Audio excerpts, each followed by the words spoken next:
संजय राऊत, आपण कधीतरी विचार केला का? रवींद्र दंगेकर तर आता काँग्रेसमध्ये होते, पण यापूर्वी शिवसेनेचे ते नगरसेवक होते. त्यांनी शिवसेना का सोडली? ते मनसेत आणि काँग्रेसमध्ये का गेले? कधीतरी हा विचार केला का? का त्यावेळी सुद्धा काहीतरी जमिनीचं मॅटर होतं का? संजय राऊत, पहिलं आत्मपरीक्षण करा. तुमचे पक्षप्रमुख कधी कोणाला भेटतात का? कधी त्यांना डायरेक्ट मातोश्रीला कोणाला जाता येतं का? तुमच्यासारख्या चमच्यांची गरज आणि पेनची गरज त्यांना भेटण्याकरता लागते आणि मग तुम्ही चाळणी लावता. तुम्हाला पाहिजे त्या लोकांची भेट घडवून आणता, तुम्हाला नको त्या लोकांची भेट घडवून आणत नाही. या उलट एकनाथ शिंदेसाहेब 4-4 वाजेपर्यंत काम करतात.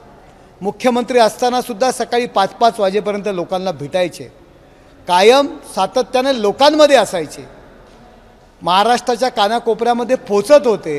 उलट आपले पक्षप्रमुख, मी आणि माझे कुटुंब, याच्या पलीकडे काय होतं का? अहो, याचं कधीतरी आत्मपरीक्षण करा की लोक तुम्हाला का सोडतायत. तुमची भांडूपमधली मंडळी, तुम्ही राहतात तिथली मंडळी तुम्हाला सोडून गेली, सोडून जातायत. लाईन लागणार आहे काही दिवसात, तुम्हाला सगळं माहिती आहे. म्हणून ईशान्य मुंबईमध्ये भाड्याची माणसं आणून त्या कालिदासमध्ये तुम्हाला मेळावा घ्यावा लागला, ज्या ठिकाणी तुमचा मतदारसंघ पण नाही आहे. काय करताय? काय बोलताय? अहो, ही तुमची चमचेगिरी जर तुम्ही वेळीच बंद केली असती ना, तर ही वेळ तुमच्यावर आली नसती. आधी स्वतःच्या बुडाखाली काय आहे, काय जळतंय याचा विचार करा आणि मग एकनाथ शिंदे यांच्यावर टीका करा. सर, काल संकल्प सादर झाला, त्यामध्ये ज्या मुख्यमंत्री एकनाथ शिंदे असताना मुख्यमंत्री त्यावेळी त्यांनी काही योजना सुरू केल्या होत्या. त्या योजनांसंदर्भात कुठलीही तरतूद नाही, याचा अर्थ योजना बंद होत आहे. योजना सर्व सुरू आहेत, कुठलीही योजना बंद केलेली नाही आहे. एकनाथ शिंदे साहेबांनी जो महाराष्ट्राच्या विकासाचा गाडा सुरू ठेवला होता, तोच गाडा माननीय मुख्यमंत्री देवेंद्र फडणवीस, अजितदादा आणि एकनाथ शिंदे यांच्या सहकार्याने तो पुढे असा चालू राहणार आहे. शिवभोजन थाळी असेल किंवा आनंदाचा शिधा असेल किंवा तीर्थक्षेत्र योजना असेल, यांच्यासाठी निधी दिलेला गेला नाही किंवा त्यांची तरतूद नाही आहे, म्हणून या योजना बंद झाल्या असं म्हणावं दिसतं. कारण स्पष्टपणे शिवभोजन थाळी कुठेही बंद झाली नाही. आत्तापर्यंत किती वेळा बोंबाबोंब करण्यात आली, शिवभोजन थाळी बंद झाली, शिवभोजन थाळी बंद झाली. त्या योजनेमध्ये कदाचित काही बदल करण्यात येणार असतील, काही त्याच्यात सुधारणा करण्यात येणार असतील, बऱ्याचशा गोष्टींची त्याच्यामध्ये कमतरता आहे. ती योजना कुठेही बंद झालेली नाही, सर्व योजना सुरू आहेत. सर, विधानसभा निवडणुकीत तुमच्या पक्षाला जास्त सीट्स मिळवल्यानंतरही हे काल बघितलं गेलं अर्थसंकल्पामध्ये तुमच्या मंत्र्यांना जी आहे निधी कमी मिळाली आहे आणि अजितदादा पवार यांच्या पक्षाला ते जास्त मिळाले. असं कुठेही कुठल्याही खात्याला किंवा मंत्र्याला अशी वेगळी तरतूद नसते. त्या विभागांची तरतूद असते आणि असं काही नाही आहे आमच्या मंत्र्यांना कमी आणि अजितदादांच्या मंत्र्यांना जास्त. ज्या खात्याला, ज्या विभागाला जो निधी असतो संपूर्ण महाराष्ट्रासाठी असतो, फक्त मंत्र्याकरता नसतो. केवळ विरोधक लोकांमध्ये चुकीच्या पद्धतीने नेरेटिव्ह पसरवण्याकरता अशा पद्धतीच्या टीका करतात. खासदार श्रीकांत शिंदे यांच्या कल्याण मतदारसंघातील शीळ तळोजा मार्गालगतच्या 14 गावांना नवी मुंबईमध्ये समाविष्ट करून घेण्यात तुमच्या महायुतीमध्ये मंत्री आहे गणेश नाईक यांनी विरोध केला आहे आणि त्यांनी थेट शिंदे गटाला आव्हान दिलं आहे आणि मुख्यमंत्र्यांना पत्रही लिहिलं आहे. जी ती 14 गावं आहेत ही मूळ नवी मुंबईतलीच गावं आहेत. त्यावेळी त्यांनी आंदोलन उभारलं आणि ते बाजूला समाविष्ट करण्यात आली, परंतु त्यांची मागणी आहे, त्यांना स्वतंत्र आयडेंटिटी देण्यात आली, परंतु त्या नागरिकांची मागणी आहे आणि सरकार हे नागरिकांसाठी असतं. 14 गावातील सर्व नागरिकांची मागणी आम्हाला नवी मुंबईमध्ये समाविष्ट करावे आणि नाईक साहेबांची सुद्धा पूर्वी तीच मागणी होती. आता ती का मागणी बदलली गेली याचा अभ्यास करावा लागेल. परंतु नाईक साहेबांचं जे काही म्हणणं असतील, पालकमंत्री त्यांच्यासोबत बैठक होईल, मंत्र्यांची बैठक होईल आणि त्यामधून निर्णय होईल. ऑलरेडी त्या गावांमध्ये नवी मुंबई महानगरपालिकेने सेवा द्यायला सुरुवात केलेली आहे. त्याकरता वेगळी तरतूदसुद्धा होणार आहे आणि नाईक साहेबांचे काही गैरसमज असतील ते दूर केले जातील. सर, महायुतीमध्ये शिवसेना हा एक मोठा घटक पक्ष आहे, पण ज्या पद्धतीने आता नवीन सरकार आलं आहे त्या सरकारमध्ये शिवसेनेवरती वारंवार अन्याय केला जातो अशी चर्चा आहे. काय वास्तविकता आहे? मला नाही वाटत कुठल्याही पद्धतीचा अन्याय होत आहे. व्यवस्थित आहे. आमचं तिन्ही युतीमधले पक्ष व्यवस्थितपणे नांदा सौख्यभरे आहे. केवळ विरोधक आणि माध्यमांमधील या बातम्या आहेत. मी याविषयी जास्त काही बोलणार नाही, परंतु जे काही डिपार्टमेंट्स आहेत, जी काही मंत्र्यांची खाती आहेत ती पाहिली तर तुमच्या लक्षात येईल की शिवसेनेवर अन्याय झाला आहे का शिवसेनेला न्याय दिला गेला आहे. काल अर्थसंकल्प सादर केल्यानंतर पत्रकारांना संबोधित करताना एक थोडंसं एक वेगळं मुवमेंट झालं, जेव्हा एकनाथ शिंदे हे बोलले की गेल्या वेळेस आम्ही तिघे होतो, यावेळी आम्ही तिघे आहोत, खुर्च्यांची नुसतं अदलाबदली झाली. तेव्हा अजित पवार यांनी एकनाथ शिंदे यांना कोपरखळी केली आणि सांगितलं मनातून काही जात नाही अजून, असंच समजतं. आता अजितदादा, एकनाथ शिंदे साहेब हे एकमेकांमध्ये जे काही गप्पा गोष्टी करत असतील, एकमेकांबद्दल मस्करी करत असतील, तर त्याच्या जर बातम्या होणार असतील आणि त्याच्यावरती जर प्रतिक्रिया देत जर स्पोक्सपर्सन बसले तर मला वाटतं की आयुष्यभर रोजचं जगणं हेच मुश्किल होणार आहे.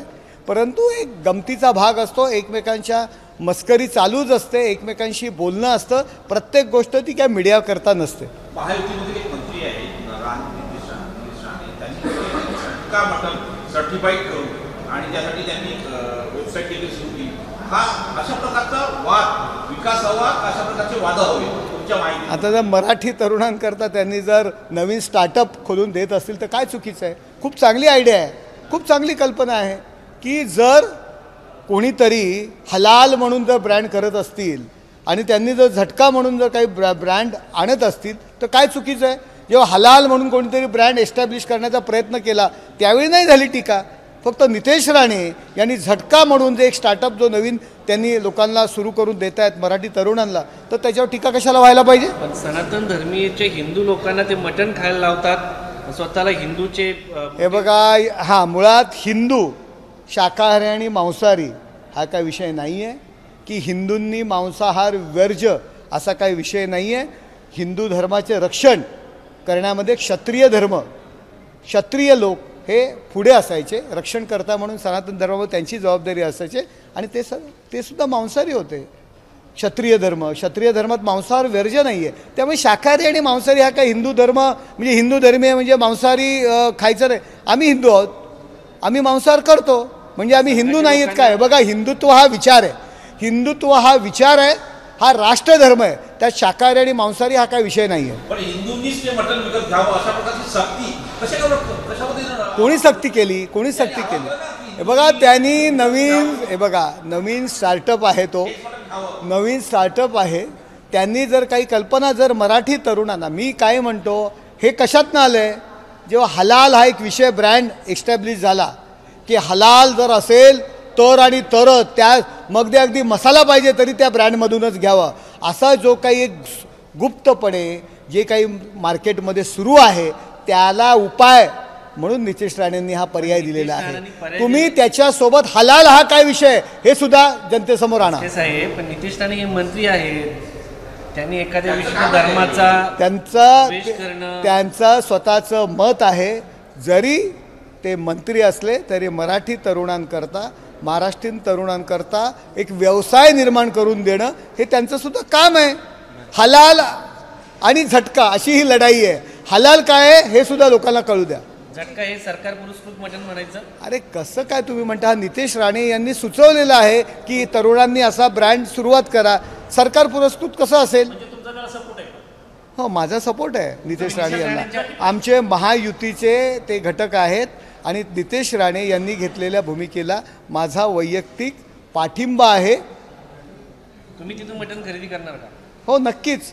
जर तो आमच्या विभागामध्ये जर अशा पद्धतीने जर कोणी जर करत असतील तर घेऊ ना. चांगलं आहे. बघा, चांगलं जर मिळणार असेल तर नक्कीच घेऊ. पक्षाला बैठक व्हायची या विषयावरती. मुंबईला गेल्यावर बैठक घेऊ आणि मग भूमिका घेऊ. एक महत्त्वाचा प्रश्न आहे. बीडमध्ये प्रत्येक राजकीय पक्षाचे जे नेते आहेत त्यांचे गुंड समोर येतात. खास करून जे आमदार आहेत तिथले वेगवेगळ्या पक्षाचे, या सगळ्या संदर्भामध्ये एक सर्वपक्षीय बैठक होणं अपेक्षित आहे का? भले त्याच्यामध्ये बीडचे नेते नसो, पण काहीतरी करणं गरजेचं, कारण दररोज गावखेड्यातली लोक बीडच्या बातम्या बघून, तेही अशा पद्धतीच्या क्राईमच्या बातम्या बघून एक उद्विग्नता येते की आणि बीड ही आपल्या महाराष्ट्रात आहे आणि बीडच्या ह्या बातम्या बघून उद्विग्नता बीडच्या ज्या ह्या बातम्या बघतो तेव्हा मला जो हिंदी चित्रपटसृष्टीमधली बिहार आणि UP-मधली काही गावं स्टोरी असतात ते आठवतं. या बीड या ज्या सगळ्या बातम्या आल्या, बीड ह्या विषयावरती सध्या न बोललेलं बरं. ABP माझा, उघडा डोळे बघा नीट.